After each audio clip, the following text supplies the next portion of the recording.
This episode of The Murder in My Family is brought to you by Madison Reed. Madison Reed has hair color that is gorgeous, salon quality, multi-dimensional, ammonia-free, and delivered to your door for less than $25. Visit madison-reed.com for 10% off plus free shipping on your first hair color kit with promo code FAMILY. That's code FAMILY. You can support this podcast by visiting patreon.com/The Murder in My Family. This episode may contain unsettling material or subject matter. Listener discretion is advised.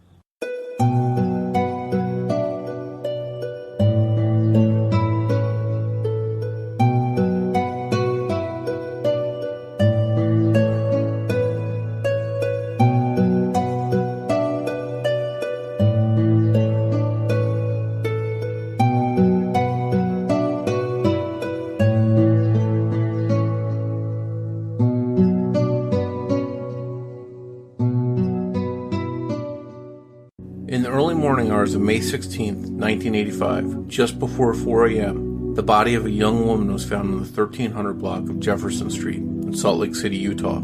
Police arrived at the scene and quickly determined that the young woman was a murder victim and that she had been both shot and stabbed. The girl turned out to be 18-year-old Christine Gallegos. If police knew the teenager's identity, they didn't release it right away. It didn't take long for news of the murder to spread through the city. Although police hadn't publicly identified the body, Christine's mother, Lee, heard about it and immediately got a sinking feeling that the murdered girl might be her daughter. She called home from work to talk to her 12-year-old son, Steve, and asked him to see if his sister was home. Christine wasn't, which only confirmed for Lee that something was wrong. Lee had had a bad feeling late the night before when Christine left her home to go out. Lee didn't know why, but she encouraged her daughter to stay home. But being an independent and rebellious young adult, Christine didn't take her mom's advice and decided to head out. Shortly after Lee called home to Steve, there was a knock at the door, and Steve went to answer it only to find a news reporter standing on the other side of it. The reporter asked Steve if his mom was home, and Steve told the man that she wasn't. He then asked the reporter if his sister was dead, but the reporter refused to answer him. It was then that Steve knew that his older sister was probably dead. Based on the details and description of the murdered girl, Lee went to the police station, and her worst fears were confirmed when she learned that her daughter Christine was dead. The news was devastating. Lee headed home to break the news to Steve and to Christine's live-in boyfriend that Christine was indeed dead.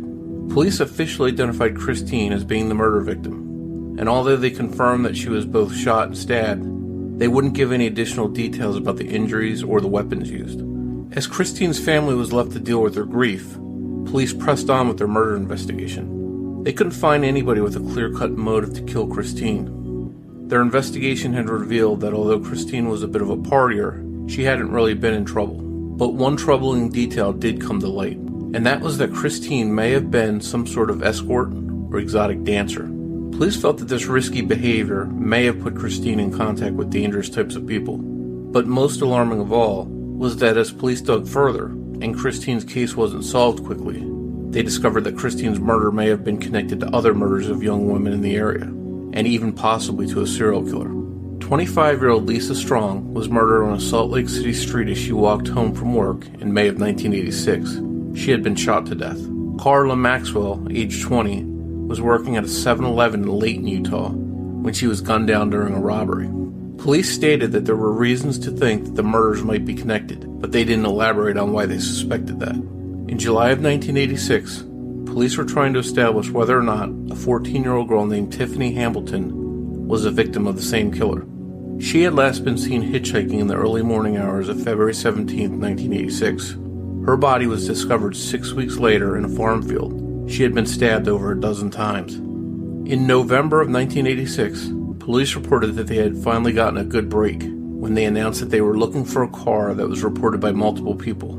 Witnesses described the dark-colored early 70s Camaro or Firebird, and police had put out an all-points bulletin looking for similar vehicles. At around the same time, police put out a statement that the Gallegos, Strong, and Maxwell cases were, quote, absolutely connected, unquote, but once again, they didn't elaborate. By this time, a police task force was working hard to determine who was killing young women in the Salt Lake City and Layton areas of Utah. They enlisted the help of the FBI to determine if they were looking for a serial killer. In early 1987, police caught another possible break when they learned of a 30-year-old man named Lee Allen Ace, who was charged with shooting a 13-year-old girl in Clearfield, Utah. In July of 1986, 13-year-old Karen Pervine was asleep in her basement bedroom when somebody fired shots through her window, striking her. She survived the shooting, but was left paralyzed. Ace became a suspect immediately in the shooting, and when police searched his car and home, they found bullets that matched the one that struck the 13-year-old. They also found other clues that led them to think that he may have been the killer of other girls in the area. It was reported that investigators found a Bible with a phrase highlighted in which it read, "Ridding the world of harlots." They thought they might have their man, but as the investigation unfolded, he was ruled out as being the murderer of the other girls. He was, however, convicted of the attempted murder of Pervine and sentenced to a lengthy prison sentence. By mid-1988, the Utah task force that had once consisted of several officers had dwindled down to 2 full-time detectives. Despite the drop in the number of investigators hunting the Utah killer or killers, they did finally release additional details about the cases when they announced that ballistics confirmed that Christine Gallegos and Carla Maxwell, as well as Lisa Strong, had definitely been shot to death with the same .38 handgun. Years went by without answers. Then as DNA science advanced, there was a break in the Tiffany Hamilton case in 2007 when DNA found on her body was matched to a 46-year-old Phoenix, Arizona man named Dan Peterson. Peterson was arrested and went on trial for her murder, but was acquitted after admitting that he had met the underage girl at a concert and had what he called consensual sex with her, and that when he last saw her, she was walking away from his truck and heading home. These murders have frustrated investigators in Utah for years. Some investigators felt that the murders were the work of a local street gang known as the Various Chosen Few. In fact, a reported member of that gang, named Forrest Whittle, was arrested for, tried, and convicted in the murder of Lisa Strong, despite there being no physical evidence linking him to the crime. He received a life sentence for her murder, and this is a real head-scratcher. Remember, police determined that the same weapon that killed Lisa Strong also was used to kill Christine Gallegos and Carla Maxwell, but Whittle was never arrested, tried, or convicted for either of those murders. Other investigators strongly suspected that a man named Paul Ezra Rhodes, who was on death row in Idaho, had actually killed the girls.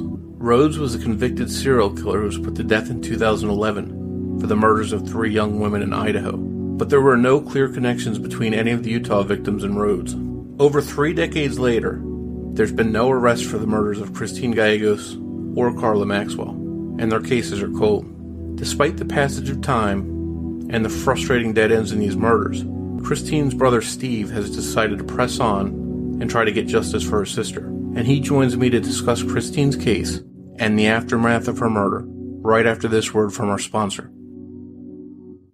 Today's episode of The Murder in My Family is sponsored by Madison Reed. Like it or not, fall is here. Maybe the kids are back in school, and it's time for you to take care of you. Or maybe you just want to try something a little different.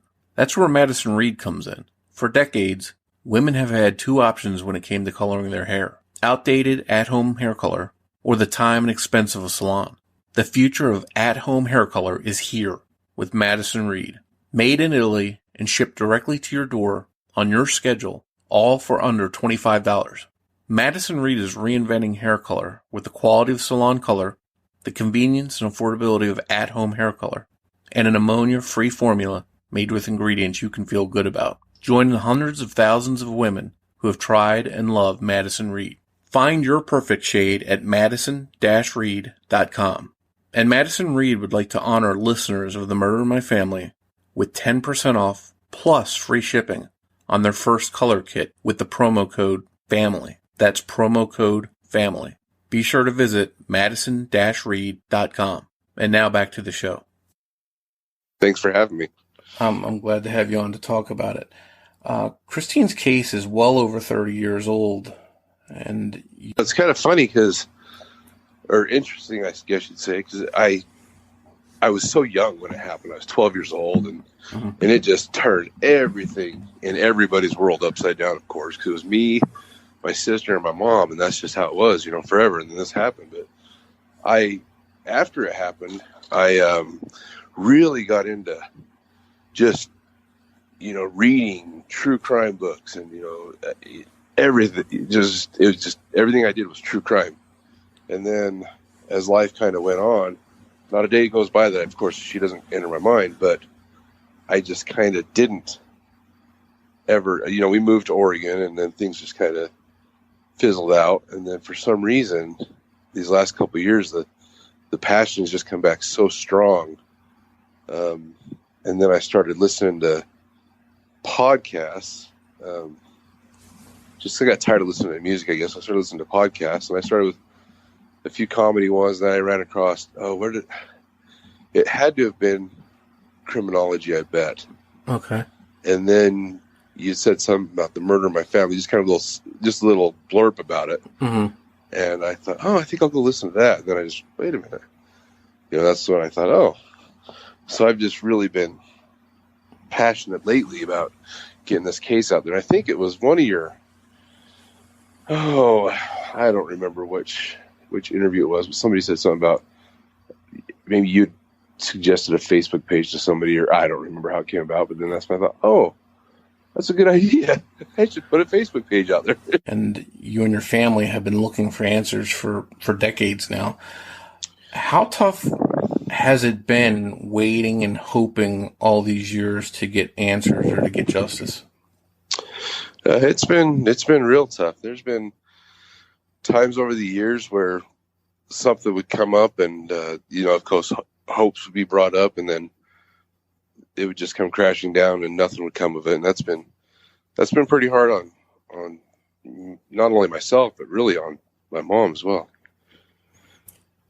So at the time that Christine was murdered, it was you were 12 years old, if I'm not mistaken. Is that right?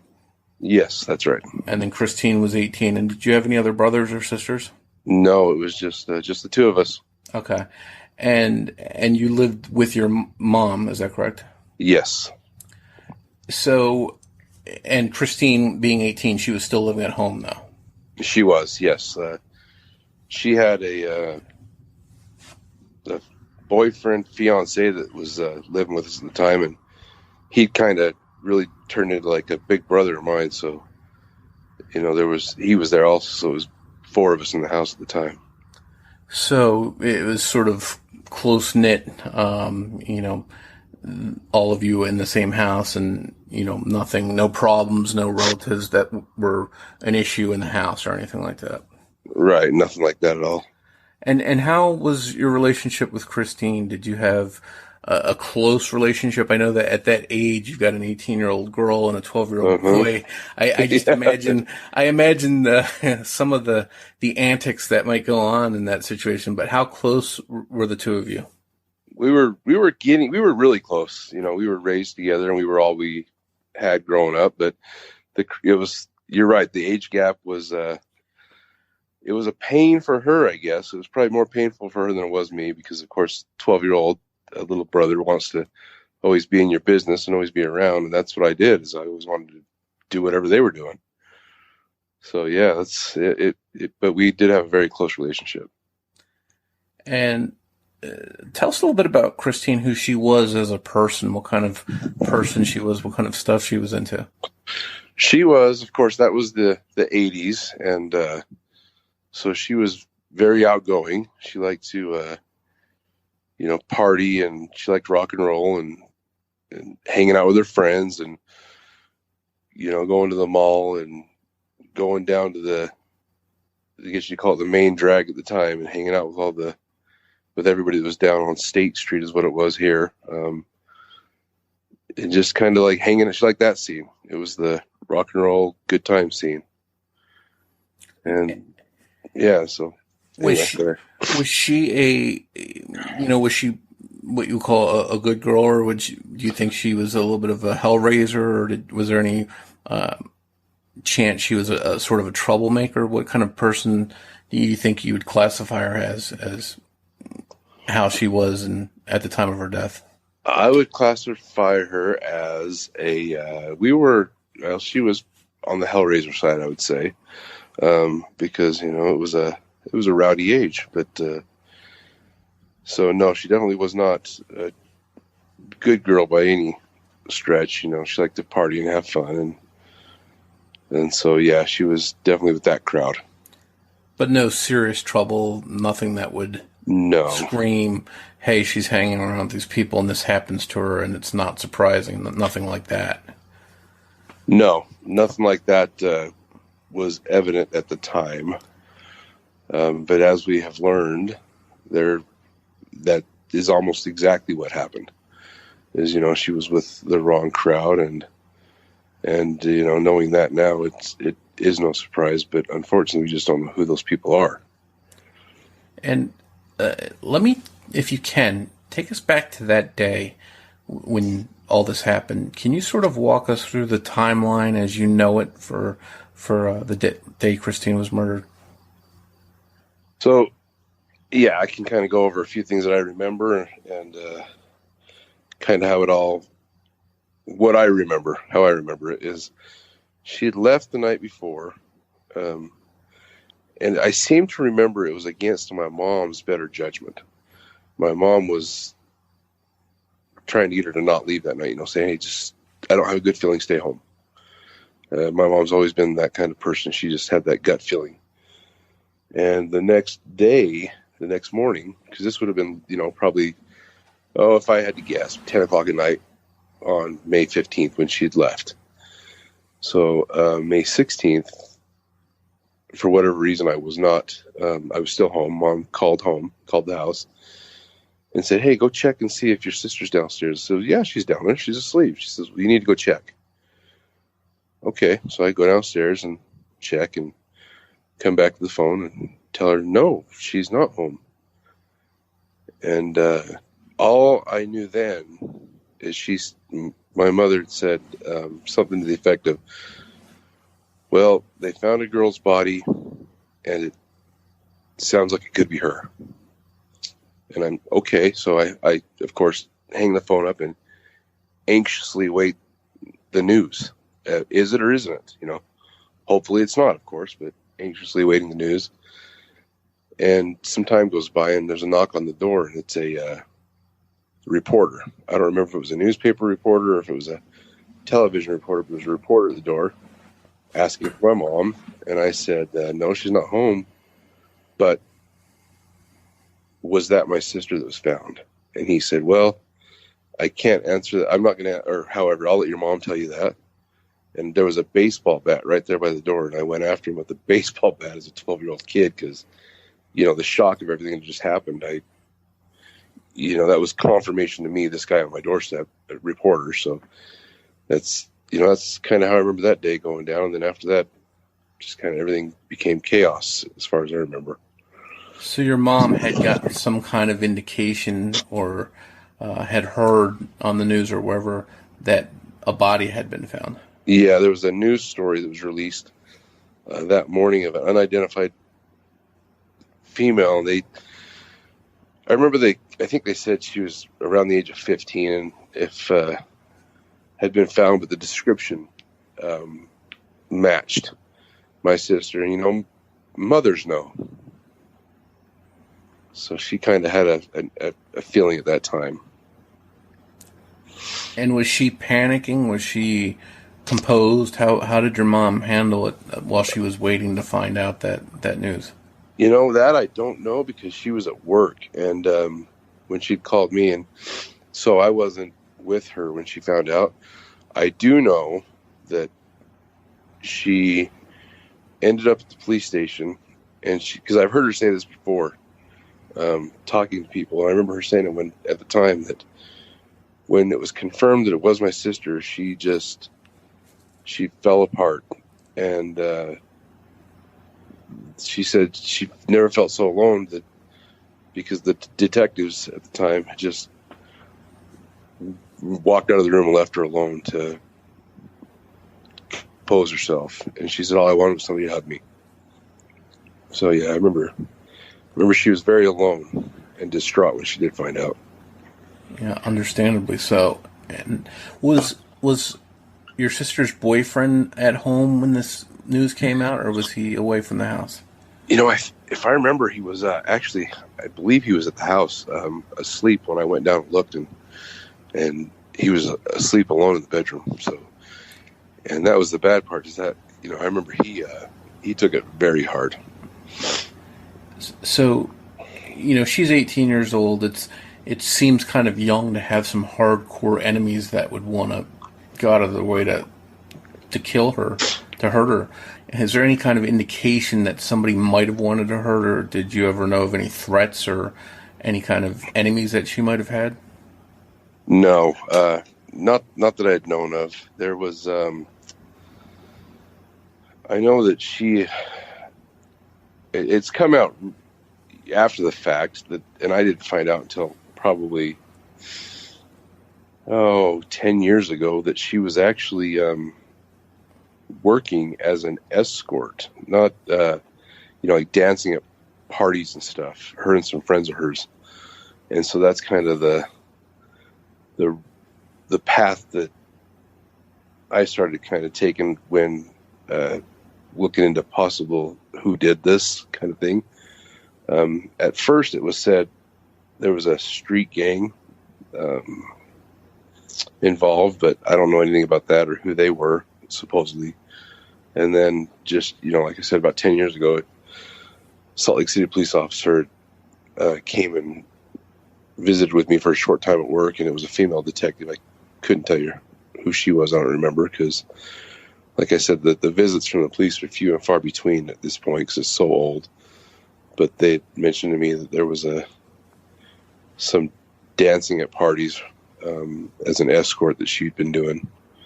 So I kind of questioned that, but that's the only thing that we found out since then, that as far as the wrong crowd or who might have wanted to do it. So looking back, you think that might have put her in touch with somebody that may have been dangerous? It's very possible. It's kind of interesting because at such a young age, I was 12, and like we had talked about earlier, and my mom, of course, understandably so, for a lack of a better word, lost it when this happened. She worked 8 hours a day, and the other 16 hours were spent trying to figure this out. She was, she was driving around. She was taking pictures of people, places, things, cars. She was knocking on doors. There wasn't anything she wasn't afraid of. But that left a 12-year-old boy to figure it out, and just kind of, I became I don't even know how you want to, I became very, what's the word I'm looking for?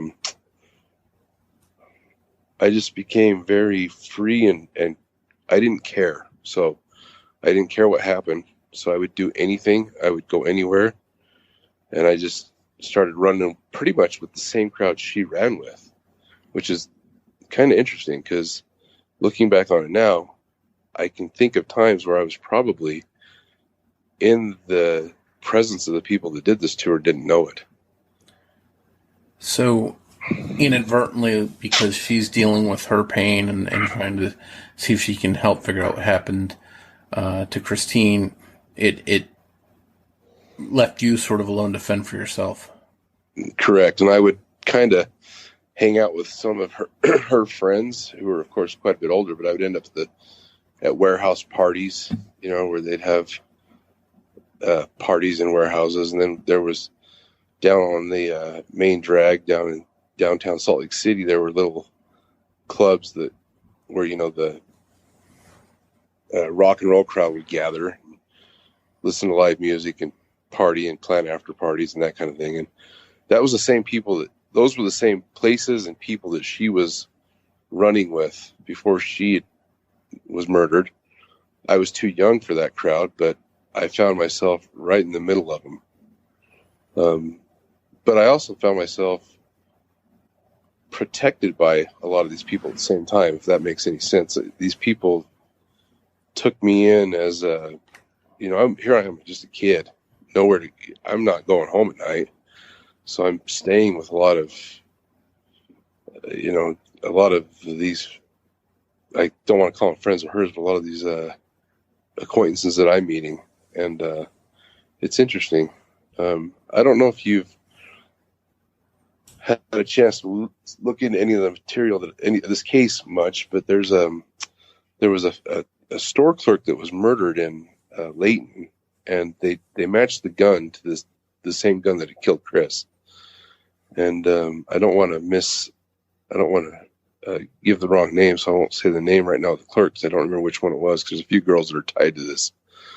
But the strange thing is that clerk was killed just a few minutes after I left that 7-Eleven. I was staying with some friends in an apartment complex just behind it. And we'd gone down there, bought some drinks, bought some snacks, went back. And within just a few minutes, we could hear sirens. And it found out the next morning that clerk had been shot with the same gun that had killed my sister. Wow. And looking back now, do you think that's more than a coincidence? I didn't until just recently. I've been talking to my mom a bit, and she's the poor lady. I have her just digging through all her archives now. But I am starting to wonder if it wasn't a coincidence, if it was more than a coincidence. And I'm starting to question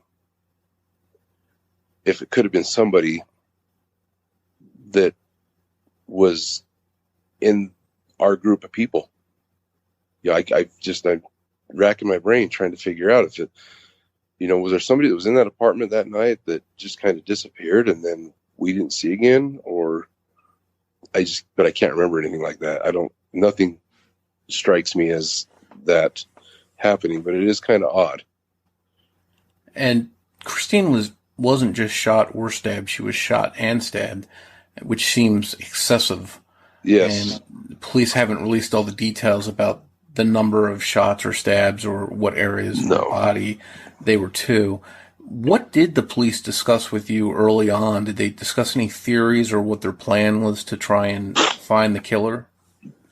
They really didn't. I remember, that was one of the frustrations that my mom had, was the lack of information. I do remember them saying that she was shot, stabbed, and actually hit with the car.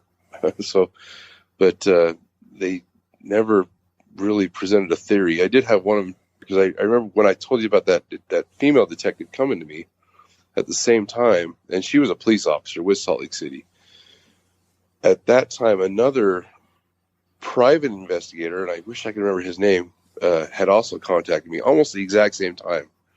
And they both had kind of conflicting stories, but I really can't remember what he was telling me. I just remember her telling me that this guy is bad. You need to stay away from him. Don't listen to him. He's trying to, lead you astray, kind of thing. So I just don't remember the details of what that was all about. And you mentioned a minute ago that there were a handful of murders of women in that area around that time. Yes, there was. Police wouldn't provide details of all that they had, but they seemed to think that Christine's case was somehow connected to at least one or two of them. What do you know about those cases and the connection that they were trying to make? And it seems to me that one of the cases was actually solved. Yeah, we had Tiffany Hamilton. We had Lisa Strong. I remember, Lisa Strong. And Carla Maxwell was I believe was the 7-Eleven clerk. But I believe Lisa Strong was shot with the same gun also. But they've convicted a person of Lisa's death. So I don't know how these people, all ended up with the same firearm. That's beyond me. So there's multiple victims shot with the same gun, but they're not connecting the same person to all the crimes. Right. In the beginning, they thought that they were almost 100% sure it was the same person, but somehow one of them ended up not being the same person, but the same firearm was used, the same gun was used, which is interesting.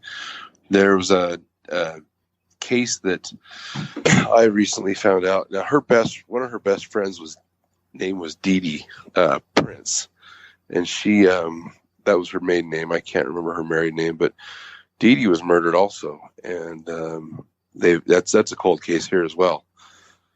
But Chris and Dee Dee did everything together. There was they were even this dancing at parties escort deal that I told you about. They were together in that as well. Whoever this person was, he had was buying clothing for him, buying boots, shoes, things like that for him. So the police have never connected Dee Dee and Chris's together, but I would not be the least bit surprised to find out that they were. And do you think overall in the last, looking back, you were 12 years old when it happened, so you may not know all the details right at the time, but looking back and then in talking with your mom, do you think the police handled this case the best that they could with what they had? Probably I would have to say no. Unfortunately, that would not be the case here. There's been talking with my mom and just kind of remembering there was a lot of things that were just evidence that was destroyed. There was, different theories that they had one detective that was pretty wrapped up in the case. He worked on it day and night, and so when they initially came out and said no, they decided that a drifter named Paul Ezra Rhodes, who was in prison in Idaho, had to be the one that did it, which turned out was not the case. But this detective had challenged that theory and ended up losing his job over it, to the point of and I don't remember all the circumstances surrounding it, but there was our former mayor here in Salt Lake City, Rocky Anderson, also took quite the interest in the case and it challenged that theory as well. And it was he felt that they completely botched the case, is the wording he had used. So I think it could have been handled differently, definitely.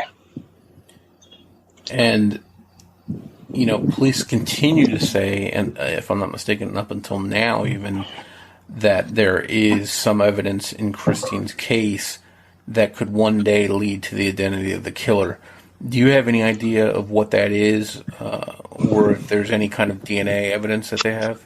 I believe that there is some DNA evidence. I don't know what they do have, but yeah, she put up a pretty good fight. So there is DNA evidence. I just don't know what condition it's in at this point, or if it's still available, which I really hope it is, because I know that with the progress that we've made, I guess you'd say, as far as that goes, we definitely could break this case.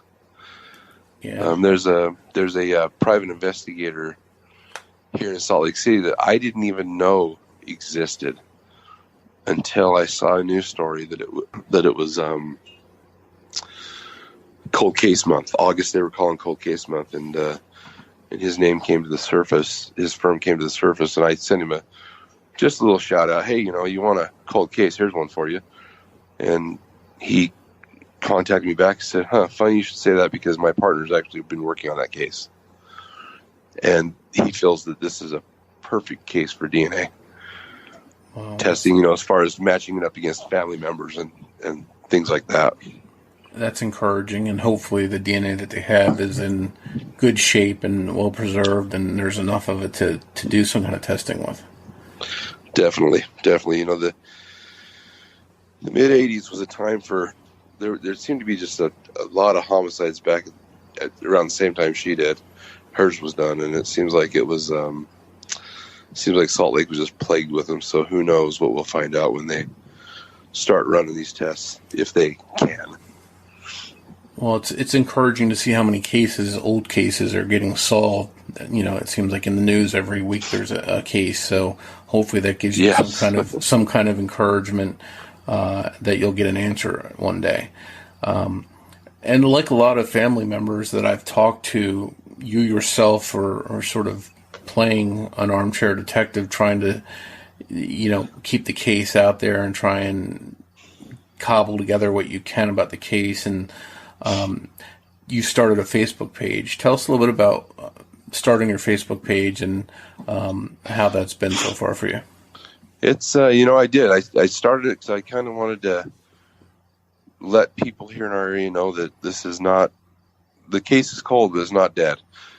Christine comes from, earlier we talked about she lived with just my mom and I, but she also had, on her dad's side, she has siblings as well. And they've kind of, I remember as a young child playing with them, but I didn't remember much about them.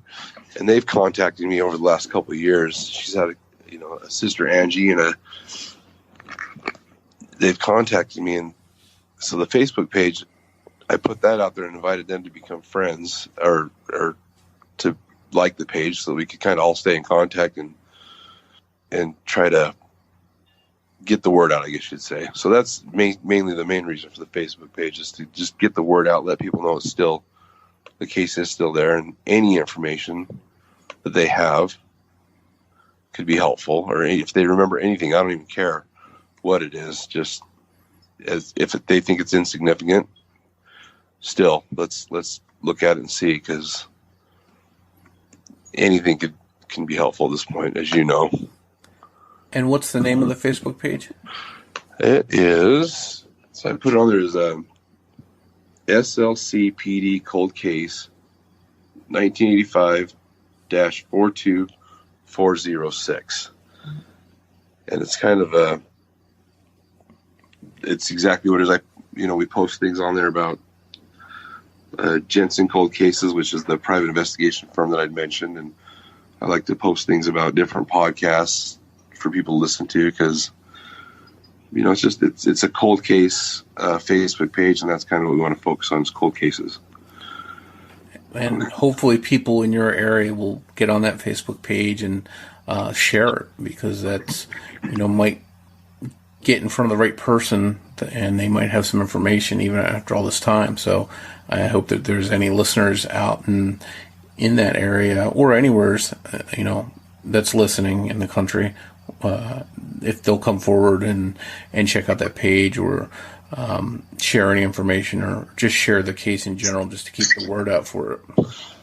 That's right. And her dad, Danny Gallegos, he ended up doing the same thing my mom did, essentially, and that was, I talked to his daughter Reagan, and that's Chris's other sister is Reagan, and she says, her dad just kind of, he would come home, lock himself in that office, and just focus on this case. And she's kind of looking into his old notes right now, trying to find them and get them to me, which I think is great, because who knows, anything that he had mixed with anything my mom had, and maybe we can bring them together and bring the public together and get this thing over with. Compare notes and yeah, I'm ready. What might be in there. Definitely. And if there's somebody out there listening, whether it's in your area or in a different area, wherever, that thinks they know something about this case, who should they call? They can contact me through Facebook, of course, or Jensen Cold Cases. They're probably the main people that are involved as far as working on the case, and they have a Facebook page as well. Or they can be reached at 1-877-648-8046, and anybody there can help. And they can even do it anonymously. It doesn't matter. It's just any information is helpful. And that's what we have to hope for, is that somebody out there listening has some information and decides to share it. And we see, we mentioned it earlier, there's a lot of cases that are getting solved that at one time seemed impossible, and they might be 20, 30 years old, but we're seeing them solved. So you have to hold out hope that the same can be said of Christine's case. That's right. Well, Steve, I want to thank you for coming on. I know it's been a long road for you and for your family. And I hope for all your sakes that we get a news alert sometime that this case is solved. And if so, I'd love to have you back on for a follow-up.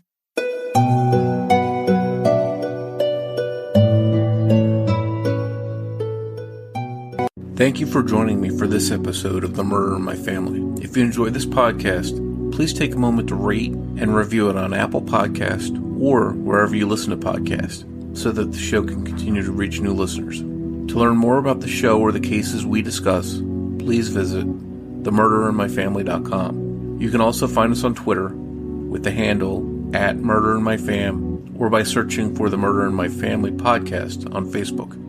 If you'd like to support the show on Patreon, it's always appreciated, and you can do so by visiting patreon.com/themurderinmyfamily. If you prefer to, you can also support the show through a PayPal donation by visiting paypal.me/themurderinmyfamily. In each episode, I'll give shout-outs to any new supporters, and thanks to all of the supporters that generously donate and keep the podcast going. Your support is appreciated and helps the show grow and improve. As we wrap up this episode, be sure to check out previews for 2 true crime podcasts that I think you'll enjoy. The first one is called Beyond Bizarre, and the second one is a brand new one co-hosted by John Lorden and Daniel Hallen called Crime After Crime. Until next time, remember, every murder victim means something to somebody. If you would like to discuss the murder in your family on this podcast, please be sure to visit themurderinmyfamily.com for more information. This was a very memorable, shocking, and bizarre crime that happened. Seems almost too bizarre to be true. Charged in a bizarre, accused of dressing up as a clown. The bizarre twist in this story. Got the break they needed in this bizarre case. The damage that this man has caused so far. We've never seen anything like this. Welcome to Beyond Bizarre True Crime. These are the stories that'll make you wonder if they came from Hollywood or if Hollywood took it from them. Available on your favorite podcast app or online at Beyond Bizarre True Crime.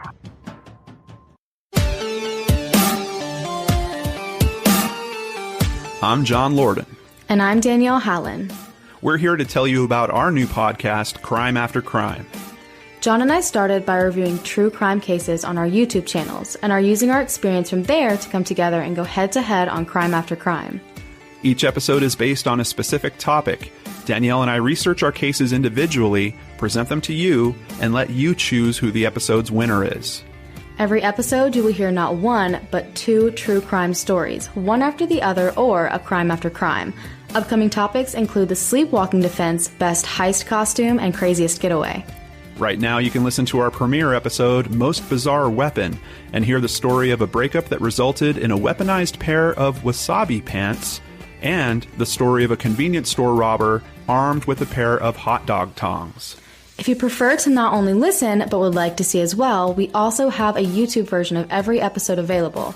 Just search on YouTube for Crime After Crime, and remember to subscribe when you find us. After you listen to the episode, vote online to tell us who the winner is and who will have the right to use the exclusive Crime After Crime coffee mug on the following episode. And help us figure out who the not winner or the John of the episode is. Very, very nice. We will see about that. I'm just getting warmed up. New episodes are released monthly with limited advertising thanks to our amazing supporters at Patreon. Remember to search for Crime After Crime wherever you find your favorite podcasts. See you on Crime After Crime.